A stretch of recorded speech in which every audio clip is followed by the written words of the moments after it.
Welcome back to Fontana, California, just east of Los Angeles, where the track is open for final practice for tomorrow's Stater Brothers 300 in the NASCAR Nationwide Series. It has been a beautiful day out here. 69 degrees, down from a high of about 75.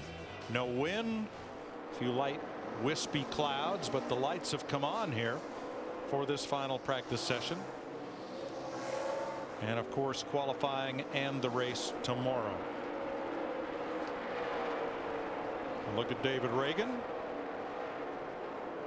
who's one of the 12 double duty drivers in this field, and of course one triple duty driver, that being Kyle Busch, who's running all 3 races. Hi everybody, Mike Joy, Jeff Hammond, Hermie Sadler with you for this final practice session. And well, things haven't cooled down much. Track's still got a little warmth in it. The lights have come on, and now you got to make all your choices and get this car right for tomorrow. Yeah, Mike, these guys had a practice session earlier this morning, but the racetrack right now is about like it's going to be, Jeff, about the second half of the race tomorrow night. So this practice session, very important to find out what you've got. Yeah, it really is, Herman. And I think a lot of guys are trying to save some tires. I mean, a lot like a lot different from the other series. These guys' tires are regulated. They only get a certain number of sets. So you've got to make sure that tire management and the way you use them during practice, you use them smart. For a lot of guys, they decided to save a set for tonight so they can get an opportunity to not only make a qualifying run, because we qualify tomorrow morning here for the Nationwide Series, but again, Mike, the key thing is here, we can work on the car. So if the car's not quite right,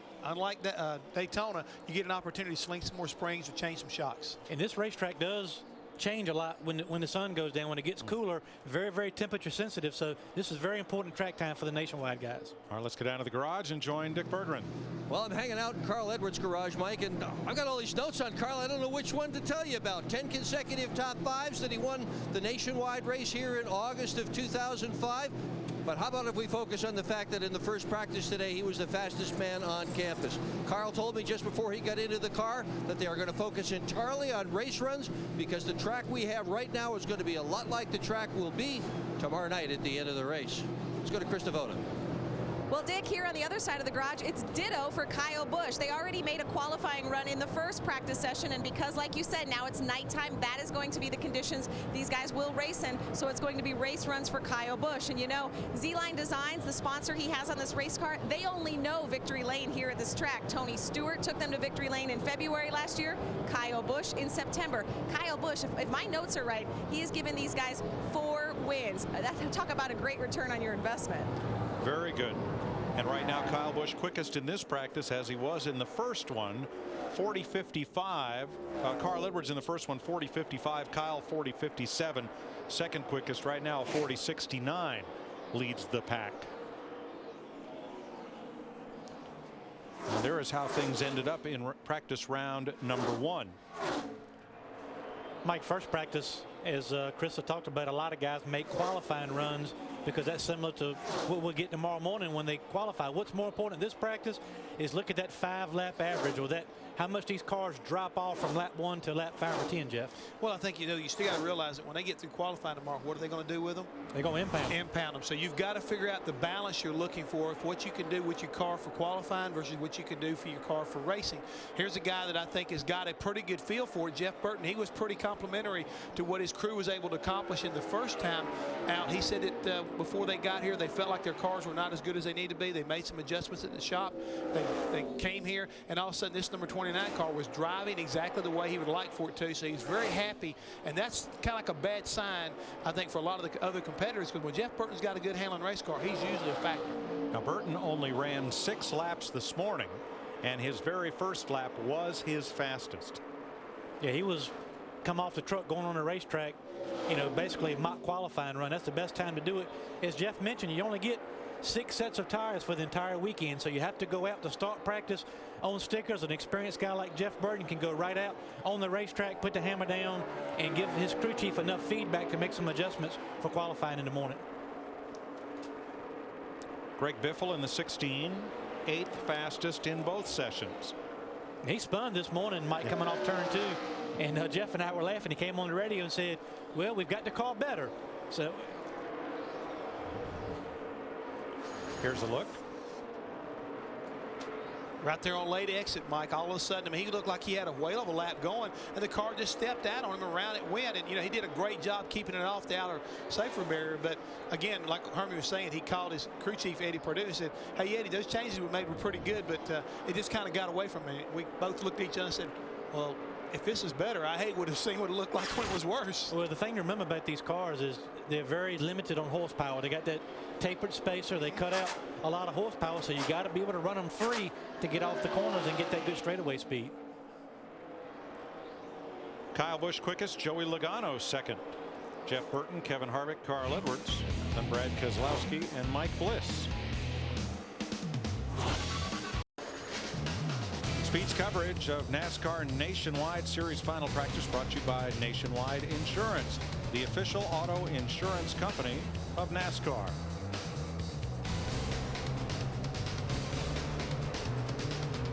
Kevin Harvick driving the Rheem number 33. Rheem Heating and Air Conditioning. Backing Harvick for the second year in a row. And he is fourth on the board. The two Gibbs Toyotas first, and a couple of Chevrolets third and fourth. Not really a big surprise to see the Joe Gibbs Nationwide cars 1 and 2, Jeff. We talked this morning. They've led something like 180 of the last 200 laps run in competition at this racetrack. So they've kind of trying to take that domination away from Roush Fenway. Yeah, they really have. You know, you think about the fact, you know, Tony Stewart won out here, Kyle Busch has won here. But the key thing right now is, for me, is who's number 2 on this board. Kyle Busch is first, but Joey Logano. I mean, again, a lot of people were wondering how he's going to respond to what went down in Daytona, finishing 43rd, but he comes here very strong so far in his practice. Krista?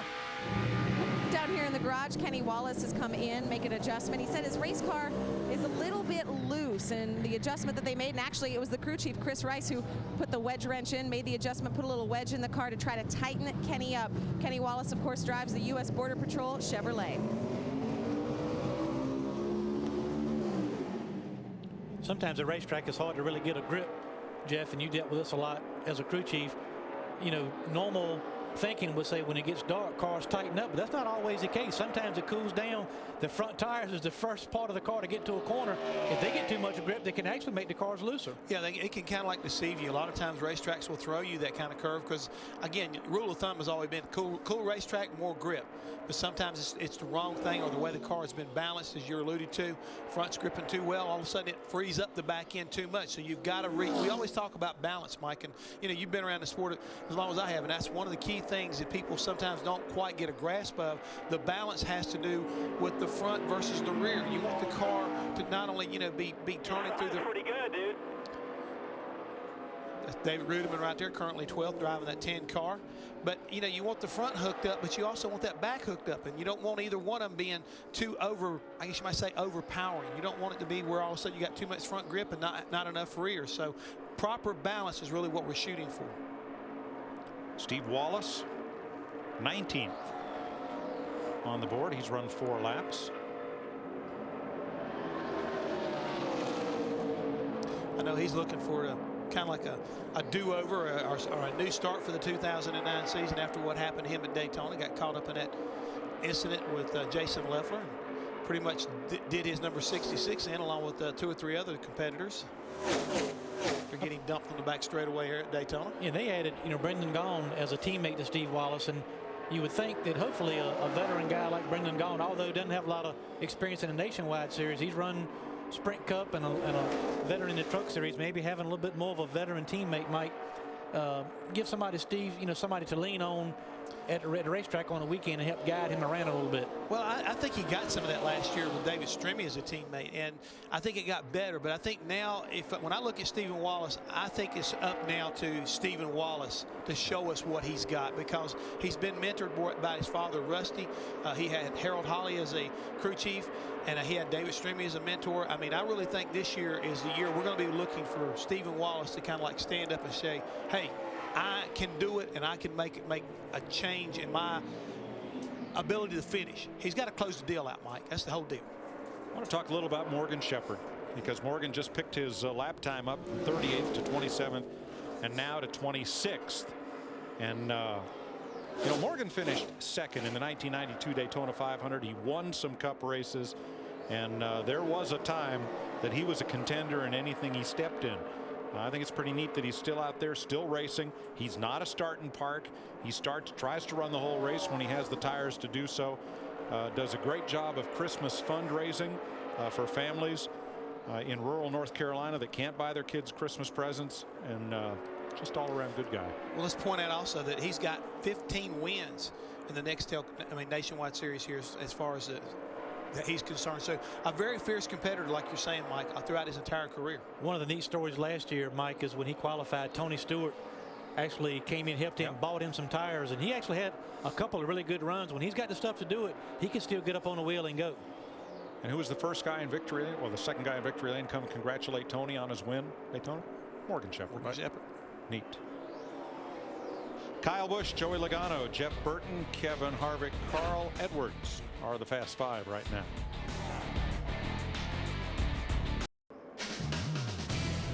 Welcome back to Auto Club Speedway. Final practice for the NASCAR Nationwide Series. They will qualify tomorrow morning at 9:35 a.m. You'll see that live right here on Speed, and then they'll race later in the day over on ESPN2. Let's go down to the garage. Dick Berggren. There was a practice earlier in the day, Mike. It was in the morning when the sun was out full. The sun has now dropped behind the mountains, and the weather is very much like the weather we're going to see tomorrow night at the end of the Nationwide race. That has caused the intensity in this garage to pick up to about a 10 on a 1 to 10 scale. Cars being jacked up, springs being changed, shocks being changed. This is wild. This is like the last 5 minutes of practice. Panic has set in. Krista? Down here in Jason Keller's garage stall. Jason Keller, of course, drives the number 27 Cottonelle Ford, and they're making a right rear adjustment. They're actually changing the right rear shock, looking for a little bit of a better balance. Jason Keller, he knows what he wants the race car to feel like. He is the all-time starts leader in this series, 458 times. And who did he take that lead from? Jack Philip from Hickory, North Carolina, drove the number 6. Oh, that's Tommy Houston. Yeah. Take that back. Tommy Houston. I believe. Yeah, you're right. It was Tommy Houston. I always got it stuck in my head. Iron Man, Jack Ingram. You know, absolutely. Think about that. But he's now the new Iron Man. But yeah, it was Tommy Houston. Joey Logano, boy, what an eventful week in Daytona he had. And already here in the Sprint Cup car, got up against the wall in practice. They got it fixed and got everything squared away for him to qualify. But he has been fast in the Nationwide car. I think, again, we talk about his situation. He's not a rookie in this series this year, but he is a rookie in the Sprint Cup series. So he does have a lot more experience as far as that's concerned. When you take a look at what he's been able to accomplish, we were looking a minute ago at who had run the most laps. You know, Greg Biffle, Keselowski, and Harvick, along with Burton, have run more laps than anybody else. But this young man right now still finds himself, in second position as far as the speed charts are concerned. Finished 3rd here last August. Yep. I just think you got to give this guy some time. I mean, obviously he's got a lot of attention on him, but you got to give him some time to go to these racetracks and learn what he's doing. I mean, he's nothing going to replace seat time. I don't care how good a team he's with and how good Greg Zipadelli is. He's got to get experience. And the other thing is, and I think it's very difficult to do, and make sure, fans, you don't take this the wrong way. He's not Tony Stewart.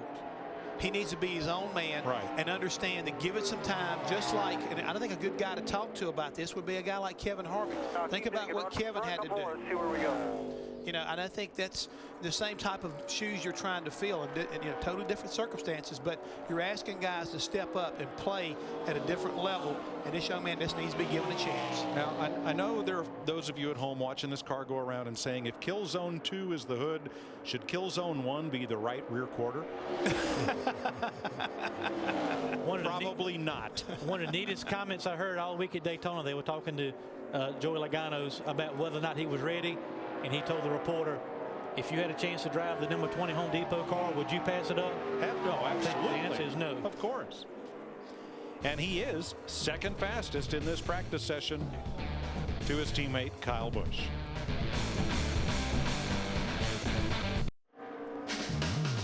Let's get down to the real grit of the information in this practice session, and that's the fastest 5 and 10 lap averages. Kyle Busch again leads this category. Jeff Burton, Keselowski, Harvick, and there's Logano. This is double trouble for the competition, Jeff Hammond, because not only has he got the fastest average, but he's run, of those guys we're showing, he's run the most laps as well. This is, we talked about it briefly during the first practice session. This racetrack suits his driving style, Mike. Again, we've talked about, cars sliding around, pitching and catching. This racetrack is bad fast, and it doesn't have all the grip that you'd like to have, or you really want. Rough, but yet this young man, I think he thrives on the difficulty of it. I mean, it just seems like the more difficult the racetrack, the better he does. And for him to be this fast on a single lap deal, as well as a 5, maybe 10 lap average, watch out. And besides that, he got back Jason Ratcliffe, which I think is one of the most outstanding crew chiefs in that garage right now, working with him. He's talking to him now. So, Krista, can you add anything more to this? Well, yeah, you guys talked about the best 5-lap average. Did he even do 5 laps? Maybe 7 or 8. They are done. In fact, Kyle got on the radio. His exact words were, "Put a cover on her, boys. We're done." It may be an hour-long practice. Kyle Busch and his team needed all of about 15 minutes. And you say he has run 9 laps. Yeah, 9. Yeah. You say this plays to his strength, this track. He won on road courses last year. Is there a track that doesn't play to his strength? No, but what I'm saying there is I think there's some racetracks that the competitors can keep him better in sight. Okay. But I think this type of racetrack, as slick as it can be, and as much as you can let the car slide around and catch it, he's the kind of guy that can do that for no matter whether it's a 200-mile, 300-mile, or a 500-mile race. He can get up on the wheel and play pitch and catch with the best of them and keep going. I tell you, he showed me and everybody else a lot, not only winning on all different kinds of racetracks, but all the different crew chiefs, the different teams. Just you throw somebody into a completely different team and car and he still wins. I mean, he has really shown his true colors. I mean, he's able to get up in it and get it done. I think, as again, all you guys that kind of like tabbed him last year. I mean, he's the guy who's exciting. I mean, Rowdy Busch is Mr. Excitement to a certain degree right now. He is so talented. You cannot, you just can't ignore it. No matter how hard you like to say, hey, he's not that good, or anybody can outrun him. It's not that easy to do. The kid is good. And Krista's with him.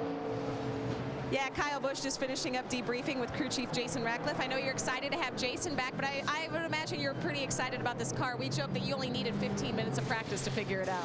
Well, I mean, we were really good in the first session. We made some changes. We didn't unload that great, but then all these guys on the Z-Lines Designs team, they did a good job just, preparing it there in the first session, getting us pretty close. And then we just wanted to fine-tune, shake it down here under the night session, see how it runs. So real comfortable with it, and feels like it was here last fall where we pretty much dominated. So I think we'll have a good shot tomorrow. Thanks, Kyle. Dick Berggren. In 12 nationwide starts here at the Auto Club Speedway, Kevin Harvick has 6 top 5 finishes, half of them. And there's 2 seconds and a trio of thirds, 4th in the first practice, 4th in this practice. Tomorrow night, your night? Yeah, our Ream Chevrolet has been really good since we unloaded. We're not going to do a qualifying run so we can keep all our tires consistently with stickers throughout the race. But like I say, our Ream cars has been really good, and guys have done a good job over the winter really working on the details, and the car drives good, so there's no reason to beat it to death. He is so overdue to win one of these things. No kidding, Dick. Brad Keselowski, 6th on the speed chart. Final practice for the NASCAR Nationwide Series at Auto Club Speedway. Survivor meets Goldberg. Bull Run, Thursday, 10 p.m. Cheating, alliances, evil doings, challenges. Trackside? Sounds like trackside? Trackside, possibly, yes. But it's Bull Run with Bill Goldberg. It's a lot of fun. It's Thursday night, 10 o'clock Eastern, only on Speed. Hey, Harmy, I tried to get Larry to, kind of like challenge Bill Goldberg in a driving situation, not in a wrestling situation, but in a driving situation. Would you be up for it? It seemed like Larry was a little timid. Let's take him on. Yeah, let's do that. Okay. We could go after him. You know, As long as you can guarantee my car is faster than he is. I got nitrous. Because if he catches me, it's going to be trouble. Jeff, if you want to challenge him, as we watch Michael McDowell, they're planning that little dust up at Bristol in the spring. I wonder how Goldberg would fare at Bristol. He won't fit in the car. Oh, I forgot about Not in that. those cars. He won't fit in the car. Shoot. I hope he's not watching. The South Point Casino. He's from Southern California. has his muscle car collection restoration shop south of here, about an hour and a half. His brother's got a restaurant down there, right on the PCH. Really? Yeah. Brendan Gaughan right now, Jeff, using the bottom of the racetrack, trying to get maximum grip at the bottom. But that's what you'll see in this race tomorrow night. As you'll see guys start moving around, as he says right now, car's tight. Can't get that front end to point, Jeff.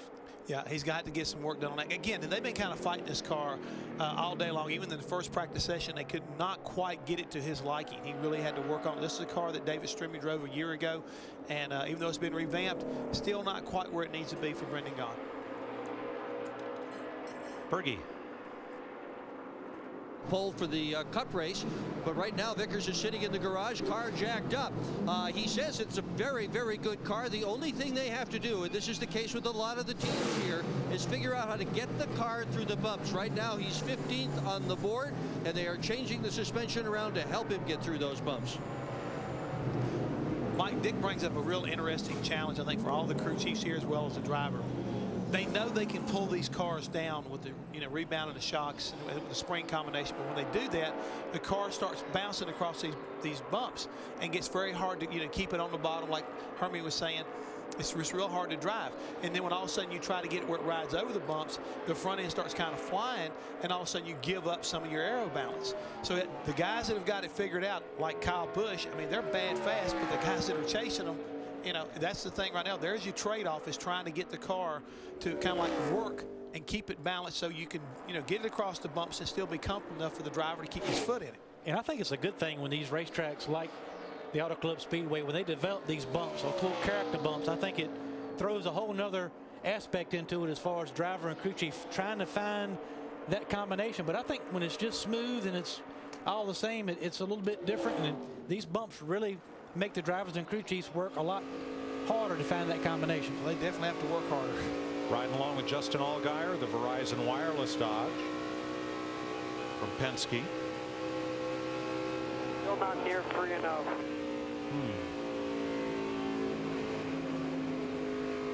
And this is where you got to be a little bit careful too, Hermie, because you want to free that car up to get the speed out of it, but you don't want to unhook it to where all of a sudden it gets too tricky up off these corners. You may find yourself in the same situation that Greg Biffle found himself in. Going roundy and loop-de-loop. He's in the top 20, 18th right now. Mike Bliss in the top 10, 7th fastest. And I mentioned this morning that if there's a Nationwide Series regular in team that's close enough, been consistent enough, top fives to win a race, it's Mike Bliss. These guys have really been competitive, again, on all different kinds of racetracks, and they would be one to watch out for as far as being up there, getting up there, being able to compete with Kyle Busch and Burton Harvick, Edwards, these guys. I mean, Mike Bliss has done a good job in his car. He's one of 3 series regulars, non-cup drivers that is, in the top 10 right now. Brad Keselowski and Michael McDowell are the other 2. Kyle Busch continues to pace this practice session over his teammate Joey Logano. Red flags out on the speedway. One car, Casey Atwood, leaking oil, we're told, as he brings that car onto pit road. Yeah, coming down pit road right now, the red car. It's interesting, Jeff and Hermie, looking at the cars on track. We're seeing a lot of local businesses sponsoring these cars, like 31W, and we're seeing a lot of blank quarter panels in this series, and just wondering how some of these teams are going to be able to continue to fare. Now here we've got 45 cars that have been on track. 43 cars will start the race tomorrow, so there'll be a payday for almost everybody. But as anyone who follows the sport knows, the purse money only pays a fraction of what it costs to run these cars. You're right, Mike. As we look right now at the 90 car here, it doesn't have any sponsorship on it, and it's solely dependent upon qualifying for the race, and depending on how the purse pays out, that would be what the team will earn and take back to the office. But I think that has so much to do with how they get these first few races going, Mike. I think you're trying to sell yourself based off of your performance. If you can make some races and prove that, hey, I'm a competitor. This is a serious operation. I think that's what they're kind of counting on as far as being able to go in and secure some sponsorship. I mean, that's just really what it's getting down to. You got to do the best you can do with what we're working with. The economy is what it is, and you have to look at it like, you know, first of all, NASCAR has really done some nice things as far as testing and the engine rules here in the Nationwide Series to try to get the teams to cut costs.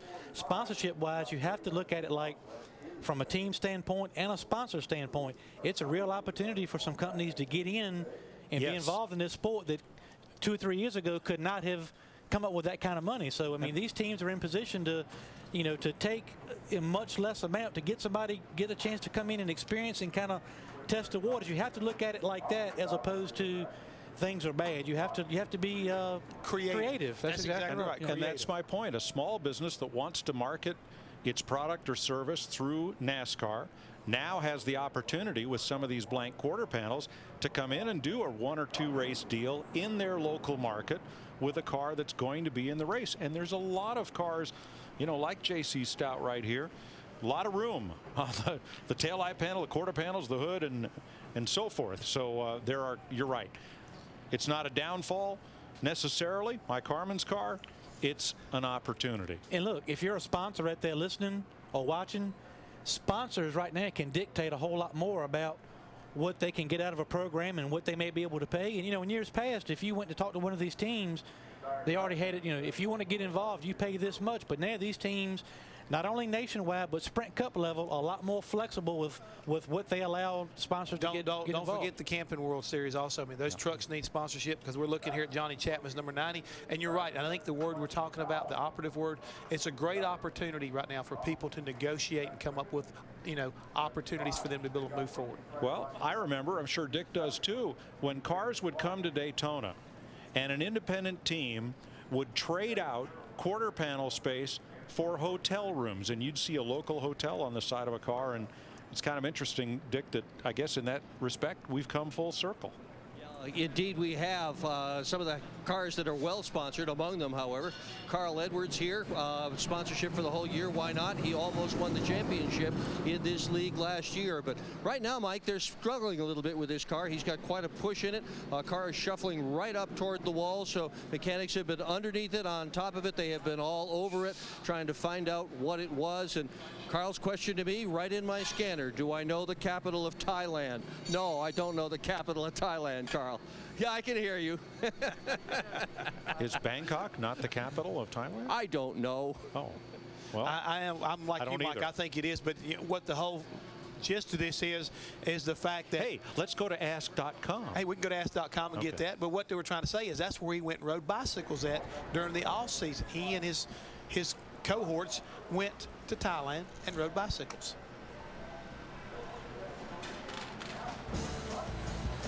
Okay, we'll have the answer when we come back. What's the capital of Thailand? What is this show anyway?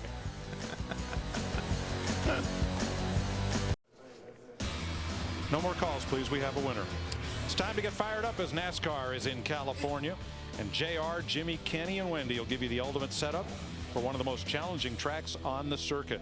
NASCAR Race Day, built by the Home Depot. What? Don't forget Hermie. He's part of the race day program. Hermie, write your name on the card, please. I'm working on that. They didn't put it on there. Look, That's right. You're there, man. I'm a single car team right now. I'm trying to qualify. Right. After I get 5 races under my belt, get in the top 35, I'm gonna get on the pro. You're gonna get your name on the card, and we'll get your hotel stenciled on, you know, on your sleeve for sponsorship. Bergie.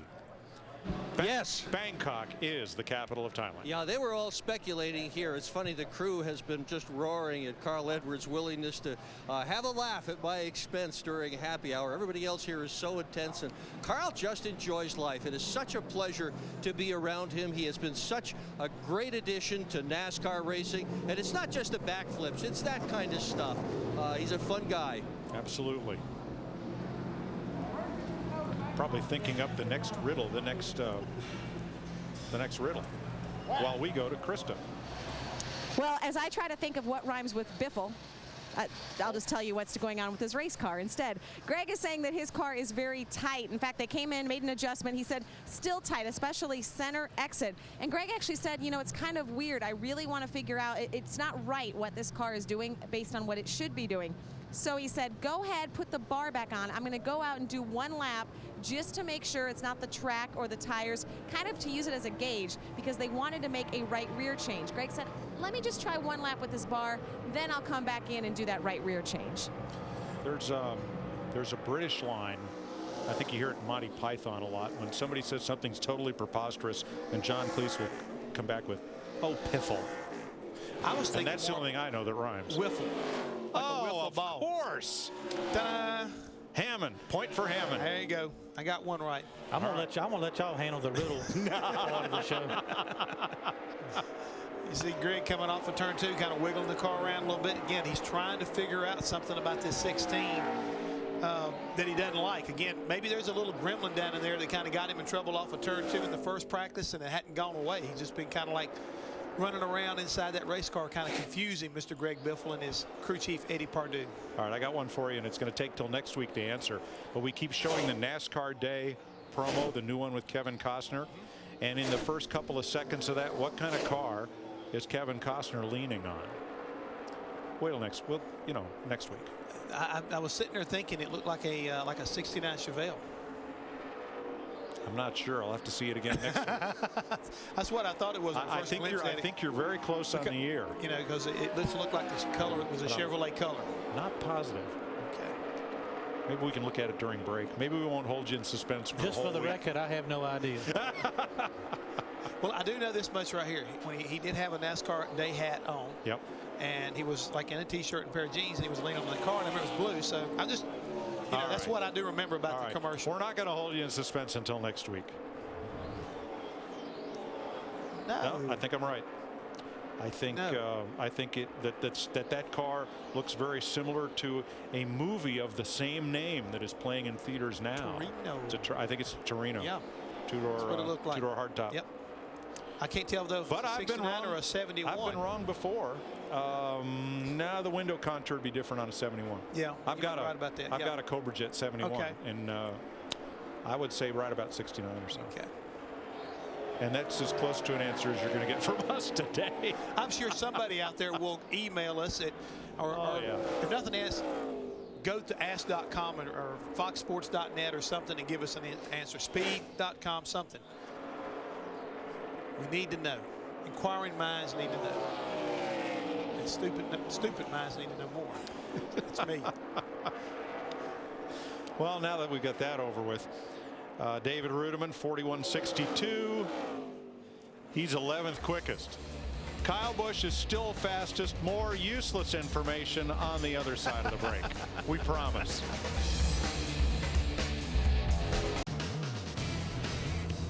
"37 minutes into this practice session, Kyle Busch, Joey Logano quickest, Jeff Burton. And the most laps, I believe Brad Keselowski has that honor at 21 laps. There are the fastest individual lap times from what we've seen so far.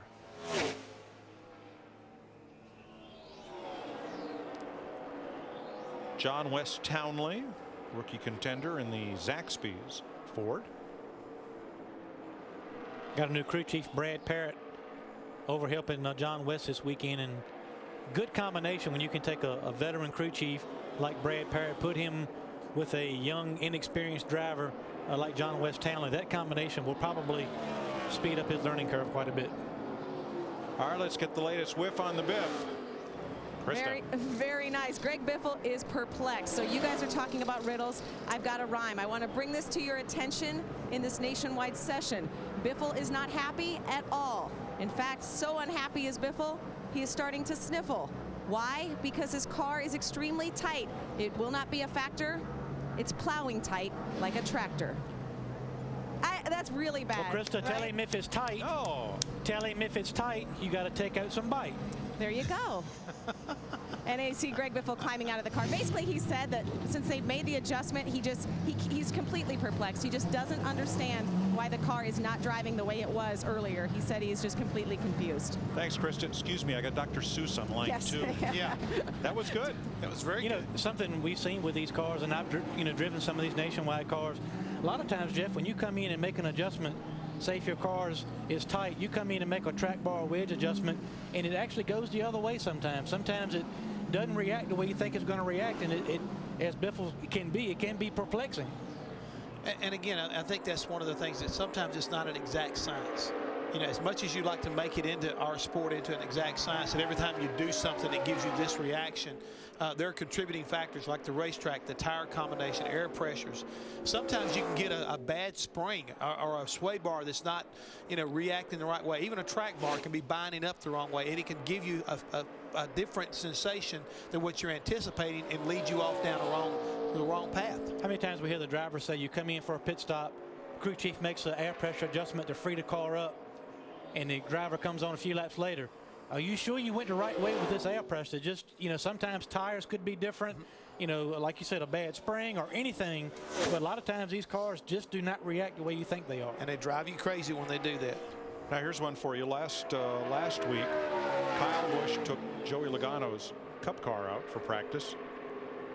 Next time out, the 96 of Dennis Setzer and the 26 of Brian Kozlowski are going to swap drivers and try out each other's car and see how that goes. By the way, if you want a closer look at the Kevin Costner car and prove us wrong, go to foundation.nascar.com and search around there, look for NASCAR Day, and you'll see the picture we just showed you of Kevin and what we think is his Torino.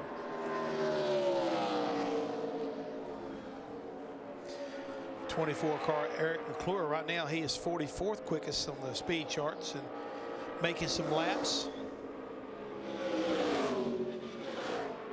I believe he'll be back in there to see Mr. Chris Wright to maybe get a little bit of work done on this race car. I'm sure they're going to need to pick up a little bit of speed between now and tomorrow morning. And that's former series champion David Green in that 07 car that just went by here. Just watching the sparks, and you see a pretty good idea down the straightaway how rough this racetrack still is. The car bottomed out even going down the straightaway and giving off some sparks. There's Mr. Green. He is 26th on the board right now in that Toyota. Yeah, that number 07 is a little bit unusual because I'm so used to seeing Armando Fitz's cars a different number. But this car is owned by Armando Fitz, who switched from Dodge to Toyota. Yes. Wow. Dick. Well, Joey Logano's having a very good time tonight. Right now, he is second quick in this practice session, and they are just in the process of taping the nose up on this car. So he is going to make a mock qualifying run. And among the things working in Logano's favor, his crew chief, Dave Rogers, who was the crew chief last year in February when Tony Stewart dominated the race and won it. Thanks, Dick. Logano second on the board. A teammate Kyle Busch right now as practice for the NASCAR Nationwide Series rolls on. Supercars Exposed. All new episodes. Join Tanner Faust as he burns rubber and drifts around the world in search of the ultra-fast and exotic. The pursuit of speed knows no limits. Supercars Exposed. Monday, 9 Eastern. Oh, my goodness. Jeff. What? We're completely wrong. Okay. It's a Dodge Charger. No way. Yeah, like that 71 body style. Uh-huh. Wasn't a Torino at all.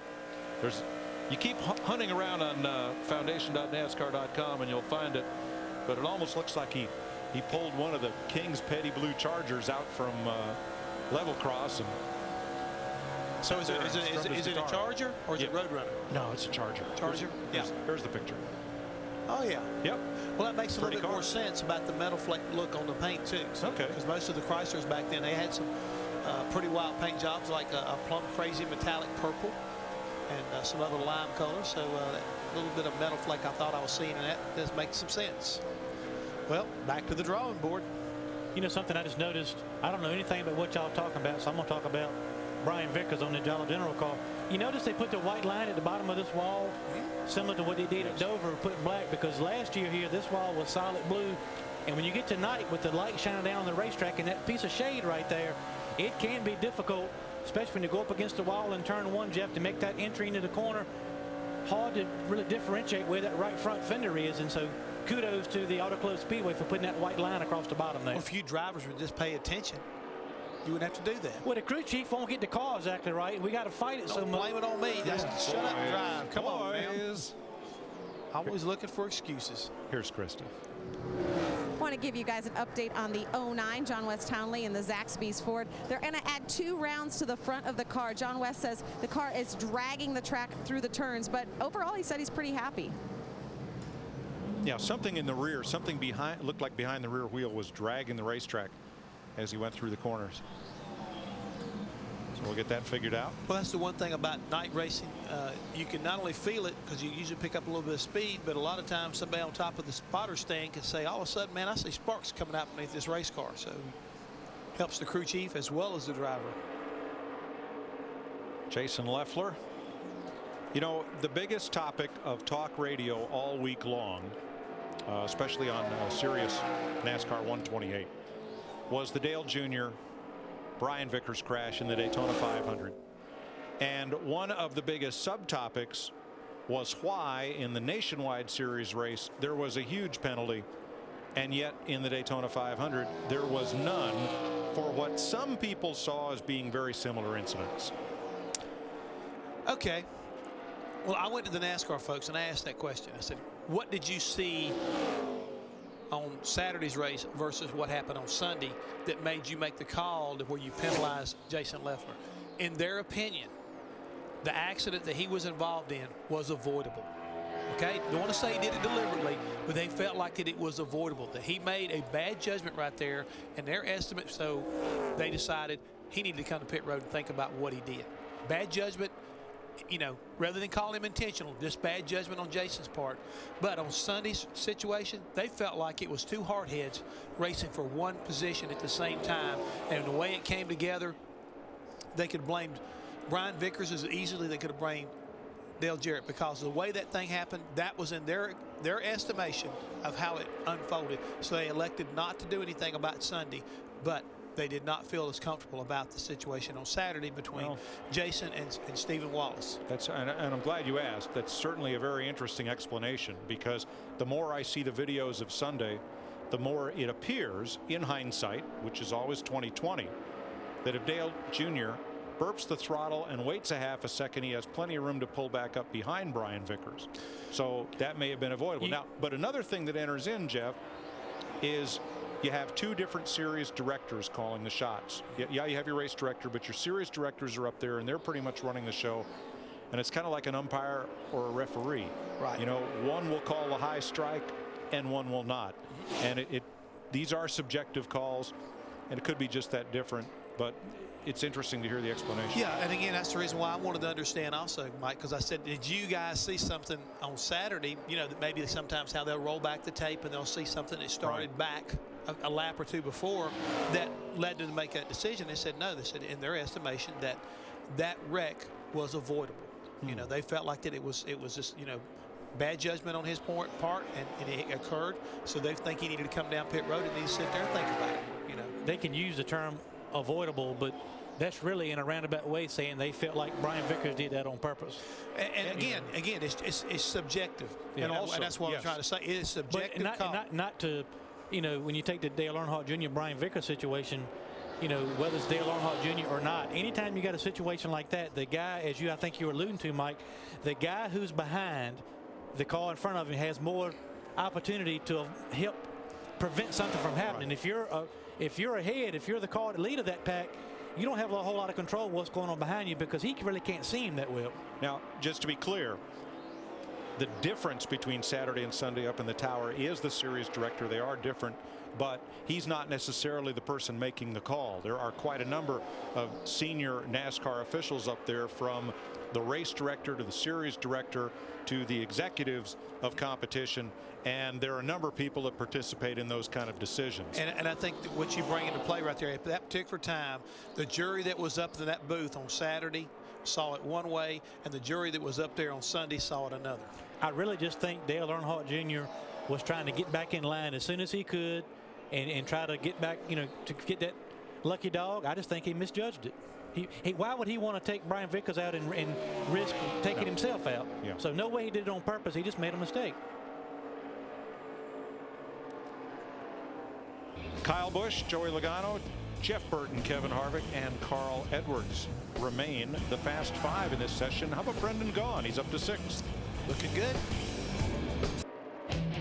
All right, getting down toward the end of this session, there's the way to go to the races on the Metrolink. Beat the traffic instead of be the traffic, beat the traffic, and take the train to and from the racetrack here in suburban Los Angeles. A look at Stanton Barrett. It's funny how often his name comes up around the racetrack. We were watching what looked like a large group of balloons floating out behind the Speedway. Looked like there was a person hanging from that pile of balloons, and we just figured it had to be Stanton coming in for practice. Turned out not. Old Spidey. He is Spider-Man. It's not his name on the credit, and he's not going to be the one standing up at the Academy Awards, but when you see Spider-Man leaping from building to building, you are watching Stanton Barrett in action. That's pretty cool.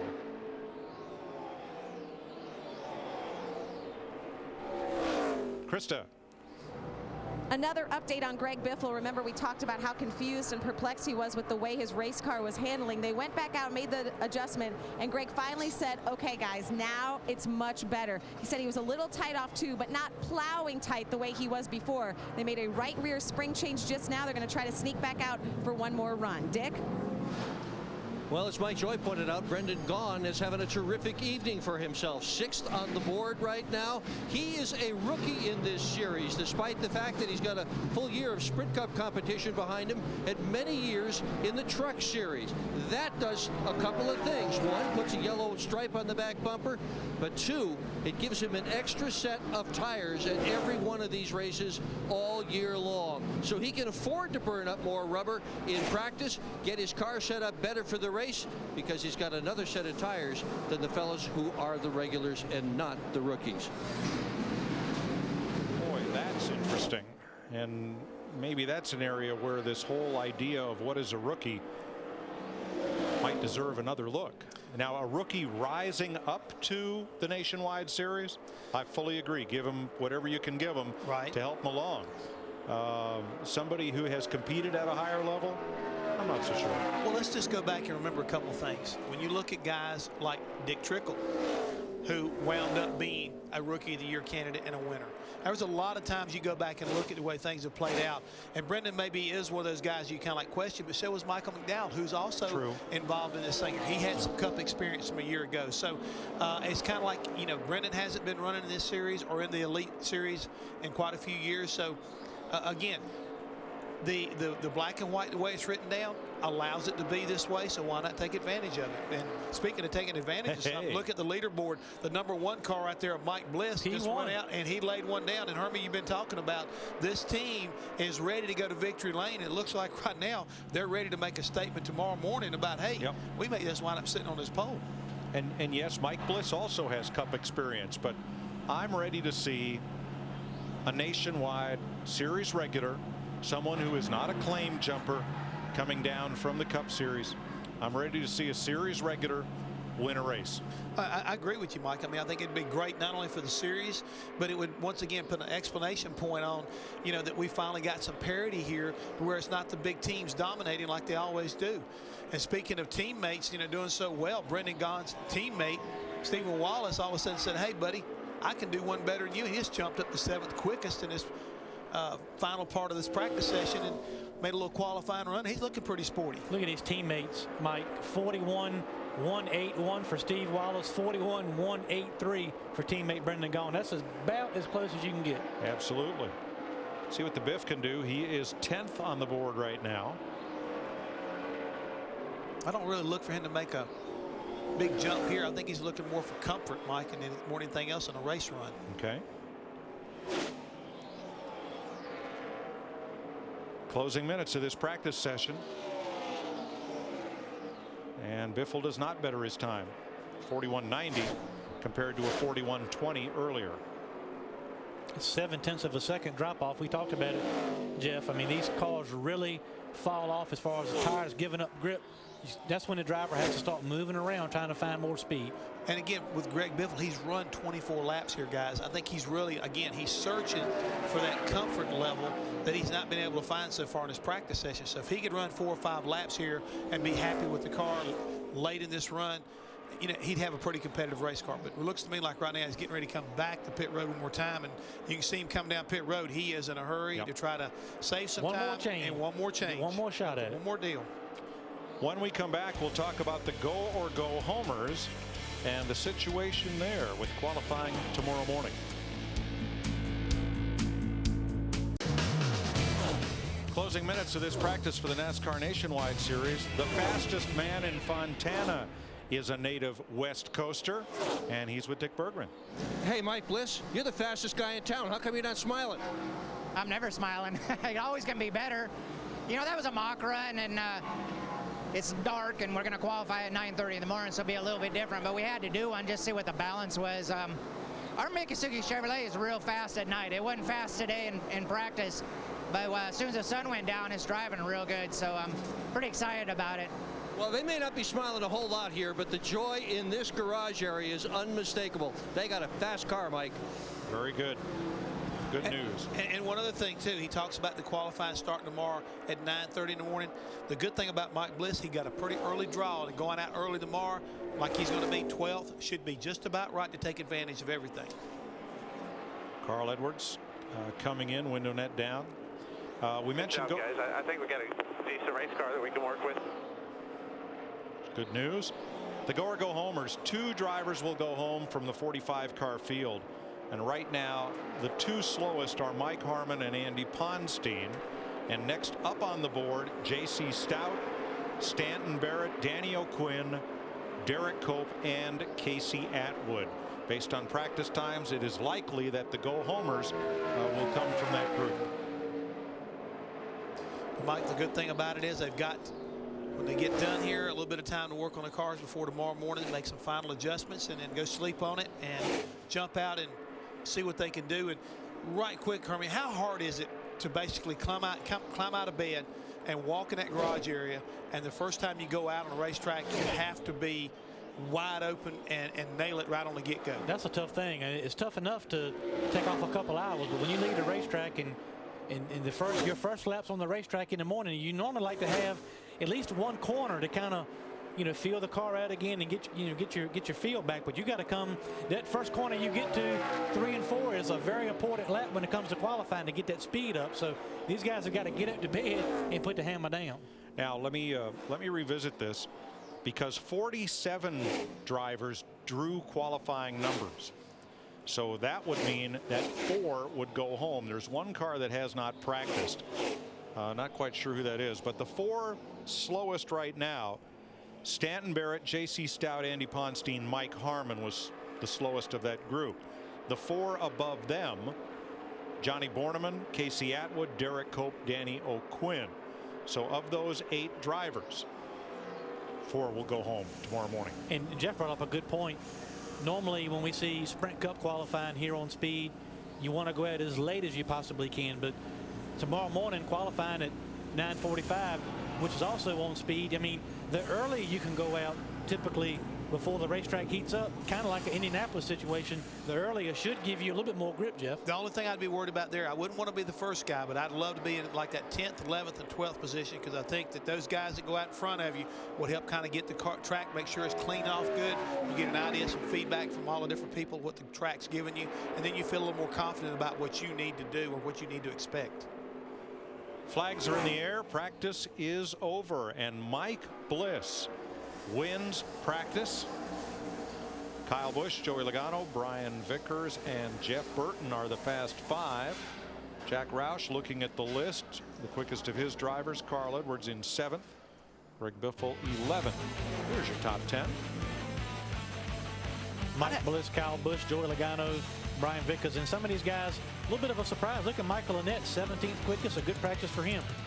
I was going to say with Mike Bliss at the top of that list, you got to be just a little bit surprised there. But, you know, we've been kind of like waiting to see how he's going to do. But now he's broke out. Look at Ken Butler III. Jeff, we followed him this morning up to 22nd fastest in his second practice. Hey, his driver coach, Michael Walton, must have had some impact because he was over there coaching him earlier today, and it must have helped him out. Terry Cook is the only driver who did not practice. Everybody else was on the track for at least a few laps. So tomorrow morning, 9:45 a.m., you will see qualifying for the Stater Brothers 300 right here on Speed. Right now, Matt Kenseth and A.J. Allmendinger, I believe, are among the guests on trackside.